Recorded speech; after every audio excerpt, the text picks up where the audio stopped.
Hello दोस्तों। GS2 का ये 8वां वीडियो है और हम लोग पढ़ते हैं इसमें टॉपिक। तो पहला टॉपिक क्या है, राज्यसभा की भूमिका देखनी है। इसमें हमें जो संघीय व्यवस्था है उसमें राज्यसभा सभा की भूमिका क्या है, उसकी आलोचना हमें देखनी, मूल्यांकन, प्रासंगिक, ये 3-4 जो इसमें डायमेंशन देखने हैं। तो परिचय देख लेते हैं। परिचय सबसे पहले आर्टिकल 79 में संसद के बारे में लिख रखा है। संसद जो बनती है प्रेसिडेंट, राज्यसभा और लोकसभा से मिलकर बनती है। तो राज्यसभा क्या होता है, ऊपरी सदन इसको कहते हैं, राज्यों की परिषद भी इसको कहा जाता है। संघीय व्यवस्था में इसकी भूमिका क्या है, ये पुनरीक्षणीय है ना, मतलब कोई भी रिव्यू करने वाला सदन है ना, पुनरीक्षण करने वाला सदन है। किसकी? जो लोकसभा द्वारा पारित जो विधेयक है उनका पुनरीक्षण करता है। साथ ही दोषपूर्ण विधेयक कोई अगर पारित कर दिए उन पर नियंत्रण करता है ये लोकसभा द्वारा। ठीक। दूसरा है क्षेत्रीय दलों को प्रतिनिधित्व देता है। साथ ही साथ जो अल्पसंख्यक समूह है ना, जैसे जातीय अल्पसंख्यक समूह है, कोई कोई है ना, भाषाई अल्पसंख्यक समूह है, उनको ये प्रतिनिधित्व प्रदान करता है।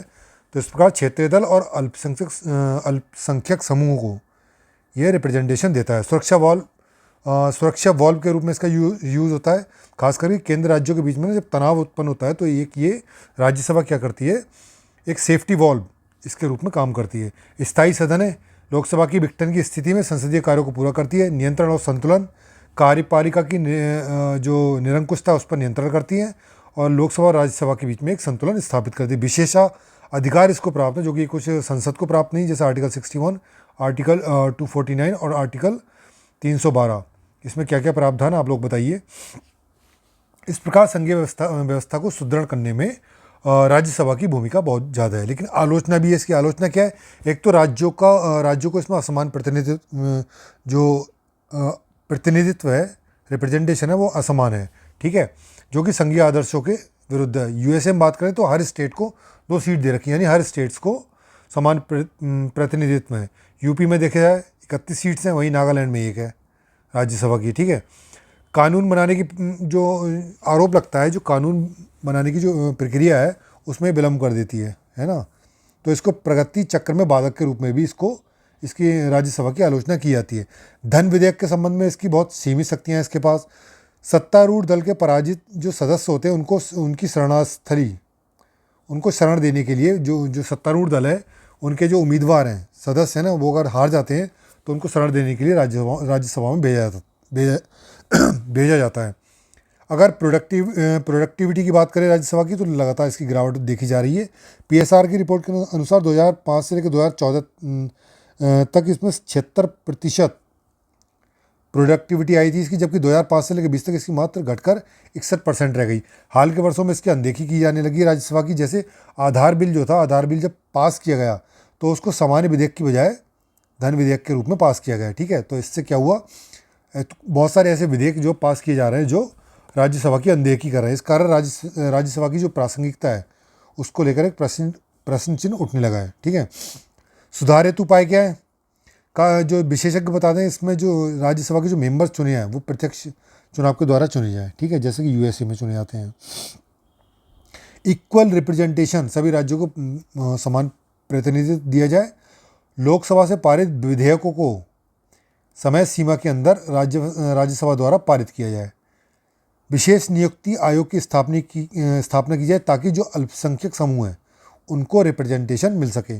उत्पादकता में वृद्धि और गुणवत्तापूर्ण चर्चा को बढ़ावा दिया, जिसके लिए राज्यसभा को जाना जाता है। ठीक है, प्रासंगिकता देख लेते हैं। तो संघीय सिद्धांत जो है ना, फेडरल जो प्रिंसिपल्स हैं उसको मूर्त रूप देता है। ये कार्यपालिका की निरंकुशता पर नियंत्रण, विधेयकों व चर्चाओं, जो विधेयक हैं है ना, और जो चर्चा होती है सदन में, उनको विशेषज्ञ आयाम प्रदान करते हैं। ठीक है, क्षेत्रीय दलों का प्रतिनिधित्व, चेक एंड बैलेंस की इनकी भूमिका, प्रासंगिकता इसकी।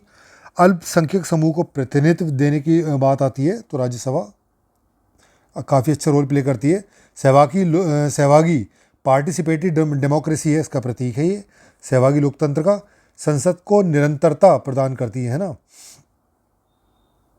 क्योंकि जब लोकसभा का विघटन चल रहा होता है तो उस टाइम संसद के सारे कार्य जो है ये क्या करती है, राज्यसभा करती है। तो इस प्रकार राज्यसभा संसदीय सिद्धांतों को जो संघीय सिद्धांत है उनको मजबूती देती, साथ ही साथ लोकतंत्र को आधार देने में भी इसकी एक जो भूमिका है वो हमेशा इसकी प्रासंगिकता बनाए रखेगी इसकी। ठीक है, अब आगे देख ले धन विधेयक और वित्त विधेयक में अंतर क्या है। तो धन विधेयक, वित्त विधेयक जो 2 टाइप के हैं उनका भी हम इसमें चर्चा कर लेंगे। तो संवैधानिक प्रावधान आर्टिकल 110 में धन विधेयक के प्रावधान है, और वित्त विधेयक, एक तो वित्त विधेयक आर्टिकल 1171 में है और दूसरा वित्त विधेयक आर्टिकल 1173 में है। ठीक है, प्रकृति देखें तो धन विधेयक की प्रकृति सरकारी विधेयक के तहत आती है, जबकि वित्त विधेयक ये दोनों ही जो हैं, चाहे ये हुआ दोनों ही सामान्य प्रकृति के हैं। प्रेसिडेंट की भूमिका देखते हैं तो वित्त विधेयक के जो धन विधेयक है उसको सदन में लाने से पहले, इंट्रोड्यूस करने से पहले पूर्व अनुमति की आवश्यकता होती है प्रेसिडेंट की। ये 17(1) में जो 117(1) में जो वित्त विधेयक दे रखा है इसमें भी प्रेसिडेंट की कंसेंट जरूरी है, लेकिन इस वाले विधेयक में 117 में जो दे रखा है वित्त विधेयक, इसमें ज़रूरत नहीं है प्रेसिडेंट की पूर्व अनुमति की। लोकसभा अध्यक्ष की भूमिका, लोकसभा अध्यक्ष, धन विधेयक कौन सा धन विधेयक है, कौन सा वित्त विधेयक है, इसका निर्णय कौन करता है, लोकसभा अध्यक्ष करता है। जबकि 117 के 1 और 7(1) और 117(3) में इसमें जो लोकसभा अध्यक्ष है उसकी कोई भूमिका नहीं होती। किस सदन में प्रस्तुत किया जाता है, धन विधेयक केवल लोकसभा में, और ये जो वित्त विधेयक का पहला पार्ट है ये भी केवल लोकसभा में प्रेजेंट किया जाता है, और जबकि दूसरा वाला जो पार्ट है वित्त विधेयक का ये दोनों ही सदनों में प्रस्तुत किया जा सकता है। राज्यसभा की भूमिका देख लें तो धन विधेयक को ना तो राज्यसभा ना तो अस्वीकार कर सकती है, ना इसमें संशोधन कर सकती है। ठीक है, जबकि ये वित्त विधेयक के दोनों जो भाग हैं इनमें संशोधन भी कर सकती है और उसको अस्वीकार भी कर सकती है। संयुक्त बैठक, ज्वाइंट सिटिंग की अगर बात करें, धन विधेयक के संबंध में नहीं है, वित्त विधेयक के संबंध में ज्वाइंट सिटिंग का प्रावधान दे रखा है। ठीक, तो ये हो गया वित्त विधेयक और धन विधेयक में तुलना। आगे क्या है, लोकसभा और राज्यसभा की तुलना है। तो इसमें हम 3 चीज़ें देखेंगे। इसमें एक तो अंतर देखेंगे, है ना, लोकसभा और राज्यसभा में अंतर। दूसरा, लोकसभा किस में डोमिनेंट है, कौन से पावर उसको ज़्यादा मिली हो, और राज्यसभा इसको कौन सी स्पेशल पावर मिली हुई है। तो अंतर देख लेते हैं। चुनाव और गठन देखा जाए तो लोकसभा का प्रत्यक्ष मतलब प्रत्यक्ष रूप से जनता इसका चुनाव करती है, first pass the post system पर यह आधारित है। जबकि राज्यसभा अप्रत्यक्ष रूप से इसका चुनाव होता है और जो आनुपातिक प्रतिनिधित्व प्रणाली सिस्टम है उस पर आधारित है। ठीक है, आयु और कार्यकाल की बात देखें तो लोकसभा सदस्य बनने की जो मिनिमम एज है वो 25 ईयर है, और 5 साल के लिए इसका कार्यकाल होता है। ठीक है, इसलिए अस्थायी सदन कहा जाता है। जबकि राज्यसभा की बात करें तो इसके सदस्य की जो मिनिमम एज है वो 30 ईयर होनी चाहिए, और इसके 1/3 सदस्य हर 2 साल में रिटायर होते रहते हैं, और ये स्थायी सदन है। निर्वाचक मंडल की बात करें, इसमें 18 साल जो कम से कम 18 साल के जो लोग हैं वो लोग वोट कर सकते हैं। और इसमें जो राज्यसभा में जो सदस्य चुने जाते हैं वो लोग जो विधानसभा है ना, विधानसभा, और जिन जो यूनियन टेरिटरी है उनमें जो विधानसभा है उसके जो निर्वाचित सदस्य हैं वो सदस्य क्या करते हैं, इसका चुनाव करते हैं। ठीक, सदन की अध्यक्षता की बात करें, जो सदन का अध्यक्ष कौन बनता है, तो लोकसभा में सदस्यों में से कोई चुन लिया जाता है, जबकि राज्यसभा में ऐसा नहीं है। वाइस प्रेसिडेंट जो होता है इसमें वो अध्यक्ष होता है सदन का, सभापति होता है, इसका निर्वाचन होता है और कोई भी ये बन सकता है। ठीक है, संगठन की बात करें तो लोकसभा में मैक्सिमम जो 150 सदस्यों की संख्या होती है, जिसमें 130 जो आते हैं स्टेट से आते हैं, 20 यूनियन टेरिटरी से आते हैं। जबकि उसमें राज्यसभा में जो 250 मेंबर्स होते हैं, जिसमें 238 स्टेट से आते हैं, 12 को मनोनीत किया जाता है। विशेष सदस्यों की नियुक्ति लोकसभा में अब नहीं रही, पहले खास 2 एंग्लो इंडियंस है ना, इनकी नियुक्ति किया जाता, लेकिन अब ये इसका प्रावधान ख़त्म कर दिया। कौन से संविधान संशोधन के आधार पर ख़त्म किया, मेरे ख्याल में 104 105 ऐसे ही देख लीजिएगा आप लोग। ठीक है, जबकि राज्यसभा में 12 सदस्यों को प्रेसिडेंट जो है मनोनीत करता है, जो साइंस, साहित्य, कला, विज्ञान और समाज सेवा से आते हैं। ठीक है, समान कहाँ है, समान शक्तियाँ कौन कौन सी है राज्यसभा लोकसभा की, तो प्रेसिडेंट के निर्वाचन और महाभियोग को लेकर इनमें समान शक्तियाँ हैं दोनों में, दोनों की पावर जो इक्वल है। सुप्रीम कोर्ट और हाई कोर्ट के जजेस को हटाने की प्रक्रिया, प्रधानमंत्री और मंत्रियों का चयन में दोनों के बराबर मतलब शक्तियाँ इसमें, प्रधानमंत्री और मंत्रियों का चयन किसी भी सदन से किया जा सकता है। साधारण विधेयक और संविधान संशोधन विधेयक पर समान शक्तियाँ हैं। चीफ इलेक्शन कमिश्नर और कैग को हटाने की प्रक्रिया। ठीक है, यूपीएससी, फाइनेंस कमीशन, कैग जो भी ये संवैधानिक संस्थान है, इनकी जो रिपोर्ट है, रिपोर्ट पर विचार करने की जो शक्तियाँ दोनों सदन की समान है। अध्यादेश की स्वीकृति और आपात की उद्घोषणा, इस संबंध में भी दोनों सदनों की शक्तियाँ समान हैं। ठीक है। अब देख लें लोकसभा के जो विशेषाधिकार होते हैं, लोकसभा को किन क्षेत्रों में ज़्यादा अधिक शक्तियाँ प्राप्त है। जैसे धन विधेयक के संबंध में, चाहे धन विधेयक का निर्णय जो कि लोकसभा अध्यक्ष करता है, और प्रस्तुत करने के संबंध में धन विधेयक की जो शक्तियाँ हैं वो लोकसभा की ज़्यादा हैं। वित्त विधेयक के संबंध में जो खास करके जो ऊपर जो पढ़ के आए वित्त विधेयक, जो आर्टिकल 117A में 1 में दे रखा है, उसके अंदर जो विशेषाधिकार है लोकसभा को प्राप्त है। ठीक है।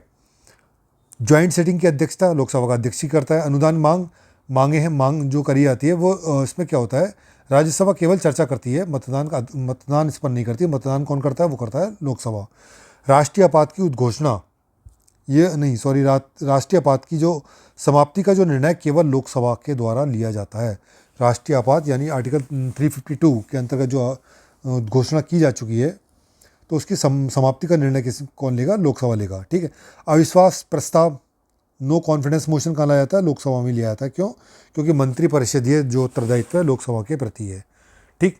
राज्यसभा का विशेषाधिकार, ये 4 उसमें आर्टिकल 61, इसमें वाइस प्रेसिडेंट को हटाने का प्रस्ताव राज्यसभा में लाया जाएगा।